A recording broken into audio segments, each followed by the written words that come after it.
Une minute de silence devant l'hôtel de police de Montpellier pour protester contre la vandalisation à Paris samedi dernier d'une stèle en hommage à Xavier Jugelé, ce policier tué par un terroriste dans un attentat en 2017. Après avoir subi toutes les violences, les cocktails Molotov, l'acide, les jets d'excréments, les pavés, etc., après avoir été accusé de tous les maux, aujourd'hui on profane et on outrage nos morts. Des policiers touchés et en colère, mais des fonctionnaires qui ont bien accueilli les nouvelles mesures anti-casseurs annoncées lundi dernier par le gouvernement. Interdiction des manifestations sur des lieux sensibles, utilisation de drones, de la vidéo et de produits marquants sur ces casseurs. On se doit de faire cesser ces violences qui ne sont pas légitimes, ce sont des casseurs.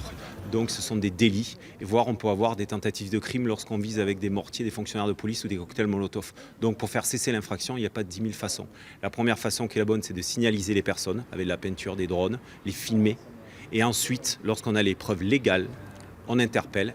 Mais pour certains représentants de la police, ces mesures ne vont pas assez loin. Il faut évidemment promulguer la loi anti-casseurs qui établira enfin qu'un individu qui vient à un rassemblement cagoulé ne vient pas pour ramasser des fleurs, mais bien au contraire pour brûler, incendier, piller et attenter à la vie des forces de l'ordre. Donc pour tout cela, il y a des attentes fortes de nos collègues sur le terrain qui subissent, eux, cette violence. Sur les réseaux sociaux, des appels à manifester ont été lancés pour la 19e journée de mobilisation des Gilets jaunes à Paris et dans des grandes villes de province.